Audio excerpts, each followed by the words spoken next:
We are nearly 6 years into the PlayStation 5's life cycle, and we've already got lots of incredible games. But there are some games from the PS4 era that just can't die. You can call them old, but you clearly can't call them outdated. If you have some pre-ordered games for the PS5 right now, put those on hold because these PS4 games can easily top them without even trying. We have a lot of games to talk about, so let's get started. And the first game we have here is Control. And I'm not talking about a game that looks good for its age. I'm talking about a game whose entire visual language is so absolutely committed, so uncompromisingly brutalist, that it still feels like it's from 5 years in the future. Remedy built this place, the oldest house, and it is basically a shape-shifting concrete god that hates you. But the thing that gets me, the thing that puts it on this list is the destruction. You get into a gunfight in the mailroom, and by the time it's over, there is no mailroom. It's just a cloud of concrete dust and rebar and flying paper. It's not just for show either. You're ripping chunks of the floor up to use as a shield, hurling filing cabinets with your brain. That level of physical chaos, the way the environment just disintegrates into a physics sandbox around you in real time, that is a heavy lift. And I feel like we don't see it in a lot of modern games that are too busy trying to keep a stable frame rate to let you just trash the place. Control lets you trash the place. It's a power trip, wrapped in an SCP fever dream. And we're getting a sequel, which is fantastic, but the original is still right there, feeling more next-gen than almost anything else. And up next, let's talk about Days Gone. Look, I need to get this out of the way immediately. The launch reception for this game was a mess, and it was mostly wrong. Not entirely. The pacing at the very beginning is genuinely a little slow. And Deacon St. John yells at his radio a lot like a guy who's lost his absolute mind, which, fair enough, he has. But once that open world clicks, once you're out in the wilderness and you see what that team at Ben's studio actually built, it's a marvel. The weather system in this game is not a cosmetic filter. A snowstorm will make your bike slip out from under you, freeze you to death, and muffle the sounds of freakers until you stumble right into a nest. And the hordes, oh man, the hordes, they're not a scripted set piece where hundreds of enemies spawn in front of you. They're a living, physics-driven mass of flesh and teeth that pours over fences, funnels through choke points, and flows like a liquid. You can lead a horde into a bandit camp and just watch the chaos unfold. The amount of processing power it takes to track 500 individual AI units all trying to eat you at the same time is staggering. People are still begging for a sequel that's probably never coming, and that's a real shame, because nobody else is doing what this game did. Now moving on to number 18, it's Horizon Zero Dawn, and I know we've got Forbidden West, which is a technical showpiece. It has underwater levels, it has a glider, and it's gorgeous. But I'd argue the first game has a tighter, more tactical heart. The machine combat here is just more honest, you know. In the sequel, there was a bit of a drift toward just sort of throwing elemental explosions at things until their health bar disappears. In Zero Dawn, if you're taking on a Thunderjaw, you are not spray and praying. You are scanning the components. You are freezing that canister on its belly. You are tearing off the disc launcher on its back with a precision arrow, picking up that heavy weapon and turning its own artillery against it. Every single machine is a walking puzzle box of weaknesses, and the game forces you to respect that. Tear blast arrows to strip armor, hardpoint arrows to hit the exposed heart. It's a complex dance that makes you feel like a hunter, not just a superhero with a bow. That elegant component-based damage system, combined with a story that is genuinely one of the best sci-fi reveals in the medium, it's a complete package that hasn't aged a day. Coming in next at 17, we have Batman Arkham Knight. Hands down, this is still the uncontested king of superhero games. And I don't just mean the punching, though the free-flow combat here is the most polished and bone-crunching it ever got, with that perfect rhythm where you're an untouchable whirlwind of counterbones and cape spins. I mean the entire package. Rocksteady built a fully realized, rain-soaked, neon-drenched Gotham City, and then they gave you the damn Batmobile and told you to go nuts. And people complain about the tank battles, and I get it. There are a lot of them. But the sheer seamlessness of it is the point. You're gliding over the city, you dive bomb down into the street, and the car is just there, wrapping around you without a loading screen, and you tear off down the road. The way the city is designed with these wide-open boulevards and complex vertical Gothic architecture, it was clearly built to accommodate a vehicle moving at 200 miles an hour while you eject out of it and grapple up to a gargoyle. Modern, open-world games with superpowered movement still feel clunky compared to this. It was the peak of a trilogy that defined a genre, and its rhythm and presentation are basically flawless. And next up at number 16, it's SOMA. Frictional Games did something incredibly sneaky and smart with this game that saves it from ever feeling mechanically creaky. They included a safe mode. It basically makes the monsters non-lethal, they'll still chase you, they're still terrifying, they just won't send you back to a loading screen.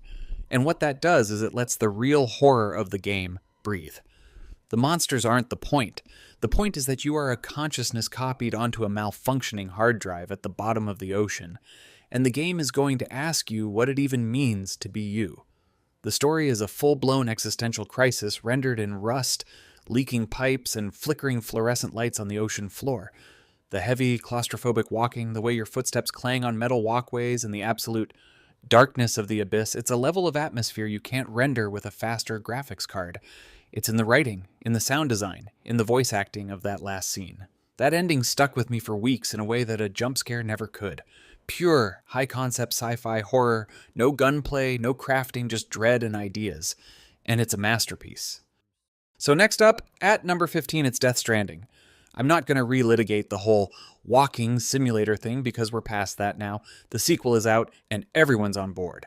But going back to the original is where you see the raw genius of it. Kojima made a game where the ground is the enemy, not a boss. Not a soldier, just a slightly too steep incline with some loose rocks after a rainstorm, and the entire game is built on this completely physicalized, tactile traversal system. You're not pressing forward and watching an animation play. You are constantly redistributing the weight in your backpack, using triggers to balance left and right, praying your floating carrier doesn't get snagged on a rock and spill your 80 kilos of ceramics down a cliff. The core loop of delivering packages seems mundane on paper, but the game turns it into this gripping, strange, almost meditative experience. And then you layer on the asynchronous multiplayer, where a ladder left by another player in the middle of nowhere literally saves your entire run, and it creates this weird, emotional, almost invisible connection to other people. The PS4 version runs like a dream too. That Decima engine was doing physics calculations that a lot of modern games just straight up avoid. It's a unique, stubborn masterpiece. Now moving on to number 14, we have Kingdom Come: Deliverance. With the sequel out and smashing it, a lot of people are going back to the first game and realizing just how deep that simulation goes. This is not a power fantasy. You start the game as a blacksmith's son who can barely read and gets his ass handed to him by the village drunk, and the game makes you feel that. The combat isn't just about hitting the attack button, it's a 5-directional stance system where you're managing your stamina against a fully armored knight who is actively trying to master strike your face off. You have to learn to read. You have to keep your clothes clean and repaired if you want nobles to talk to you. You can't just fast travel through the woods at night without the very real possibility of getting ambushed by humans who will absolutely wreck you. The world operates on schedules. People go to work, go to the tavern, go to sleep. It's a level of systemic, sim-based role-playing that modern AAA games are often too scared to commit to. It's janky in places, a little too ambitious for its own good, but that commitment to a grounded, unglitzy medieval life is so much more immersive than 1,000 high-fantasy Chosen One stories. And up next, we have Alien Isolation. A sequel was officially announced this year, a full decade later, which tells you everything about the reputation this thing has. The magic trick here isn't the perfectly recreated 1970s retro future space station aesthetic, though that helps. It's the xenomorph's brain. The AI is split into 2 layers. There's the director AI, which always knows roughly where you are and feeds hints to the alien, like a creepy dungeon master pointing in your general direction. And then there's the alien's own creature, AI, which has to actually use its senses to find you. So it's hunting you. It's learning. If you hide in lockers too much, it starts ripping them open. If you use noisemakers too often, it catches on. It doesn't follow a patrol path like a Skyrim bandit. It's an emergent, reactive predator that feels like it is genuinely getting smarter as you play. That level of sophisticated enemy behavior is arguably more advanced than 90% of the horror games that have come out since. It's terrifying not because it's scripted to jump out, but because you know it's thinking. That's a hell of a trick. Next on the list, we have NieR Automata. And look, Yoko Taro is a madman who makes games that feel like they were beamed in from a dimension where narrative structure wasn't invented yet. This game lulls you into thinking it's a pretty good, fluid Platinum Games character action slasher, and it is. The dodge feels snappy, the combos are flashy, the swordplay is weightless and fast, but then it starts to fold in on itself. The game becomes a bullet hell shooter. Then it becomes a text adventure. Then it rips the camera away and becomes a 2D platformer. And it does all of this not as a gimmick, but in service of a story that's asking deeply uncomfortable questions about consciousness, war, and what the point of any of it even is.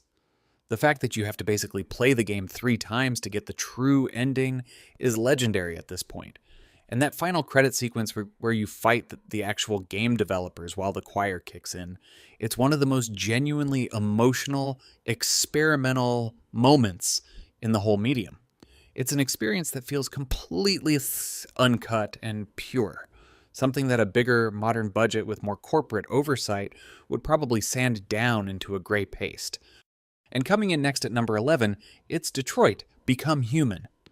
Now, cinematic narrative games, they're a thing, but nobody has done it with this much sheer, obsessive detail. David Cage and the team at Quantic Dream built a flowchart for this game that is a genuine maze of cause and effect. This isn't The Walking Dead where a character will remember that for 2 episodes and then die the same way anyway. Entire main characters can die halfway through, and the story just keeps going without them, patching the holes they left with different scenes and completely altered character dynamics. The level of branching is genuinely still a benchmark, but the visual presentation on a base PS4 is what really gets me. The motion capture on the android characters, that subtle stiffness in Connor's coin trick, the micro-expressions on Kara's face as she realizes she's deviating, it's doing heavy storytelling through just physical performance. A lot of modern games are still chasing that level of fidelity, but in Detroit, the performance and the interactivity are completely baked into one another. It's a high watermark for the genre that makes you feel like your choices actually rewrote the film you were watching. Coming in next, at number 10, we have Uncharted 4, A Thief's End. Look, Naughty Dog has always been technically ridiculous, but A Thief's End is them showing off in a way that still makes modern action-adventure games feel a little insecure. The set pieces here aren't just big explosions, they're entire geography-shifting playgrounds that you slide, swing, and scramble through without a single camera cut. The Madagascar chase, the one with the armored truck and the jeep and the grappling hook, is a masterclass in pacing. You're leaping from vehicle to vehicle, the mud is kicking up, the rope wraps around a light post, and you're suddenly dangling over a cliff while the entire convoy tears past you. That rope mechanic, by the way, fundamentally changes combat arenas. You can swing around to flank, pull enemies off ledges, or just make a ridiculously stylish escape when everything goes wrong. And the thing is, this game is almost aggressively linear.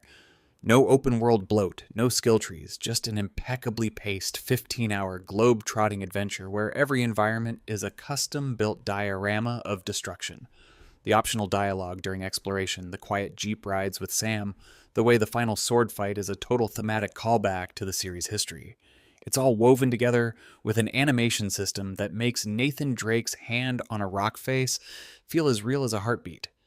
The PS4 version already felt like a lost PS5 game years before the remaster. It's a perfect final chapter that still leaves every other cinematic action game with a lot to live up to. And up next at number 9, it's Shadow of the Colossus. This is a remake of a PS2 game, but the Bluepoint version on PS4 is the definitive way to play it, and it perfectly illustrates why the core design is timeless. You have no mobs to fight, no loot to collect, no skill tree. Just you, your horse aggro, a magical sword, and 16 mountains of fur and stone that you have to kill. And the climbing, man. Your little dude, Wander, he's not a superhero. He clings onto the back of these colossi and he stumbles. His stamina runs out, he flails, he hangs on by his fingertips while a 100-foot-tall stone giant shakes the earth trying to throw him off like a tick. It's physics-based climbing that feels desperate and real, a white-knuckle struggle against the game's own animation system. Modern parkour in open-world games is so automated, you just hold forward and the game magnetizes you to the next ledge. Here you feel every single inch of the climb. The animation, the music, the tragic silence of the Forbidden Land, it builds this gut-wrenching atmosphere of loneliness and sorrow that no amount of 4K texture packs can replicate. It's not a game about fighting. It's a game about holding on for dear life. Now, coming in next, we have Ghost of Tsushima. I love Ghost of Tsushima. And the reason it's on this list, above the nice graphics and the solid combat, is the wind. Let me explain. Sucker Punch had a problem. How do you make an open-world game without a minimap that still makes the player feel guided? Their solution was insane. They made the physical wind a diegetic GPS. You swipe up on the touchpad and a gust of wind sweeps across the landscape, bending the grass, whipping the leaves off trees, pulling the particles of pollen across the field, all pointing you toward your objective. It means your eyes are on the world, not on a glowing line on a compass. It's so much more immersive, but it's also just a more beautiful and natural way to navigate. Combined with the standoff mechanic, the Kurosawa mode, and a genuinely respectful approach to the source material, it's a game of incredible artistic intent. The minimalist UI feels like a breath of fresh air, especially now when a lot of PS5 games feel the need to clutter the screen with cooldown meters, damage numbers, and UI vomit. It's a lesson in restraint that still looks and plays beautifully. Next on the list at number 7, it's The Witcher 3, Wild Hunt. And I know this is the dad rock of video games at this point. Everyone owns it on almost every platform. But there's a reason we keep going back. The next-gen update is nice, but the core of this thing on a base PS4 was already doing what modern RPGs are still failing to do. And that's the side quests. You take a contract to kill a Noonwraith, a completely standard monster hunt mission. And 2 hours later, you're standing in a burned-down village, having just made a decision that got an entire family of orphans eaten by witches, and you realize you haven't touched the main story at all. The Bloody Baron questline alone has more moral complexity and raw, ugly human emotion than most entire games. The way it makes the monstrous feel human and the humans feel monstrous is the core of the entire Sapkowski universe, and CD Projekt Red translated that perfectly. The combat's fine, a little spinny, a little floaty, fine. But that world, the way the wind howls in Velen, the way the music shifts in Skellige, the way a simple question from a peasant can spiral into a full-blown feudal tragedy, it's still the blueprint. Everyone is still trying to be the next Witcher 3, and honestly, including CD Projekt themselves, nobody's quite nailed it again. And coming in next, it's Cyberpunk 2077. I'm talking about the PS4 version. That sounds like a joke. The launch on last gen was a disaster. We all know this. It was pulled from the store. It was the punchline of the industry.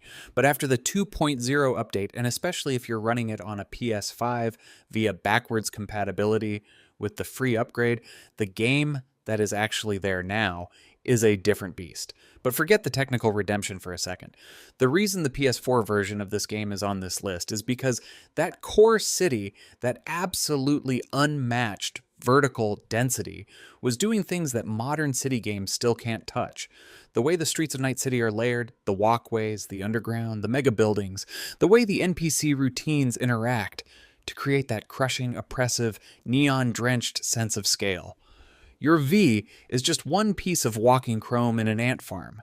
The dynamic class system, where a netrunner can clear a building from a camera across the street, or a monowire-wielding maniac can just walk through the front door, it's the build variety I wish more RPGs had. The narrative ambition, the first-person immersion where you never leave V's head, it creates this directness to the drama that a third-person camera can't match. It's a game built on a vision so big it broke the console it launched on, but the vision was real. Next on the list at number 5, it's Bloodborne. You know we had to do it. The lack of a 60 frames per second patch, the absolute radio silence from Sony about a remaster. It's one of the biggest, weirdest mysteries in gaming. But the fact that this game is still a topic of daily conversation 10 years later is testament to what it is. The frame rate is 30, sometimes lower, and it still plays better than most action games at 120. The rally system, where taking damage lets you steal your health back by going hyper-aggressive, fundamentally changes your brain chemistry. It teaches you to lean in, to not be afraid, to trade blows with these horrific shrieking beasts in the streets of Yharnam. The trick weapons are still the coolest arsenal in any game. A cane that becomes a bladed whip, a sword that you jam into a bigger stone hammer. Every single one of them is a mechanical transformer with 2 completely different movesets. And the atmosphere, Christ's sake, the atmosphere, the sheer cosmic horror that slowly seeps in, replacing the gothic werewolf terror with a mind-bending, alien, Lovecraftian nightmare of insight and madness. From Software has made bigger games, more polished games, but Bloodborne's singular, twisted, oppressive identity still makes it their most perfectly distilled nightmare. And coming in at number 4, it's the 2018 reboot God of War.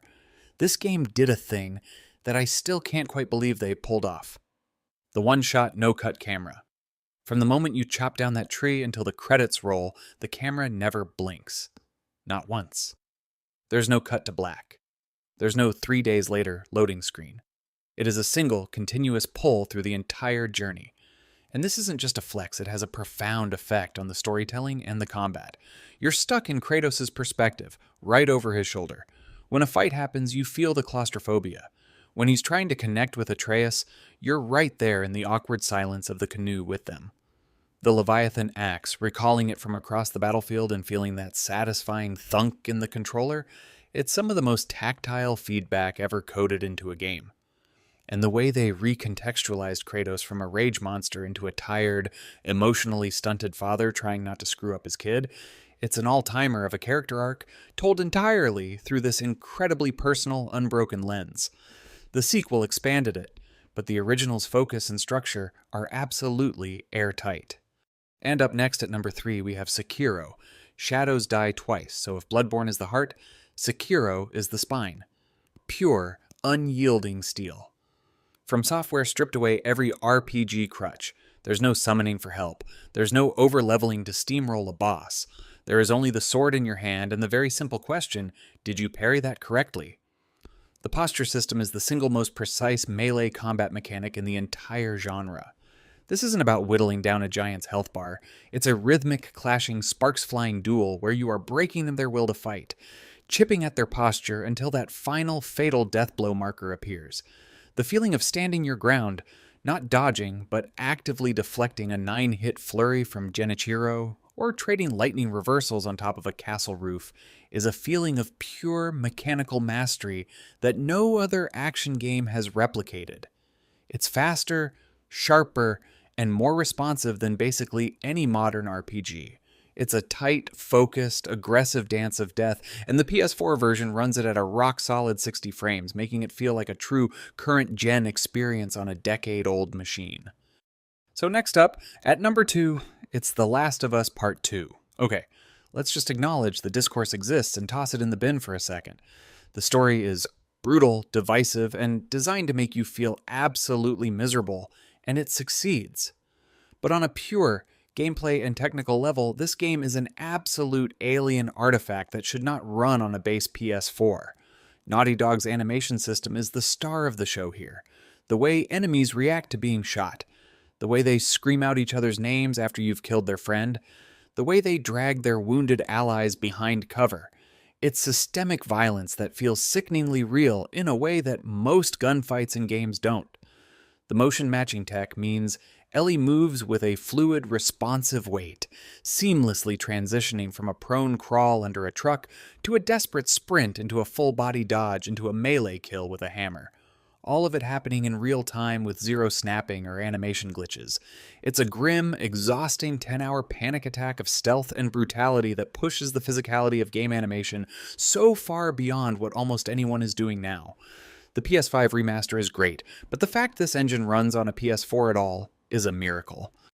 And finally, at number 1, it's Red Dead Redemption 2. This is the one, the gold standard, the game that makes your modern PS5 open worlds feel like cardboard theme parks. And it's not just about the graphics, though the volumetric lighting and the way the morning mist settles in the bayou is still untouchable. It's the simulation. The insane, utterly unnecessary level of systemic detail that Rockstar baked into every square inch of this world. Arthur Morgan isn't just a character. He's a physical presence in a world that reacts to him. If you walk into a general store covered in mud and blood, the shopkeeper will comment on it, and the interaction will be different than if you just had a bath. You can watch an eagle swoop down into a river, snatch a fish, and fly off, and that wasn't a scripted event. The AI systems just did that on their own. The way snow packs into your clothes and the way mud cakes onto your boots dynamically. The way you can literally just walk into the woods, set up a tent, brew some coffee, and exist. The slow, deliberate pace of every single animation, from skinning an animal to opening a drawer, it creates a rhythm of life that makes you slow down and just be. in the world. Modern games have technically better frame rates and higher pixel counts, but Red Dead Redemption 2 has an actual living pulse that nobody has been able to recapture. And that's all for today. Leave us a comment, let us know what you think. If you like this video, click like. If you're not subscribed, now is a great time to do so. We upload brand new videos from time to time, and the best way to see them first is, of course, a subscription, so click subscribe. Don't forget to enable notifications, and as always, thanks for watching, and see you in the next one.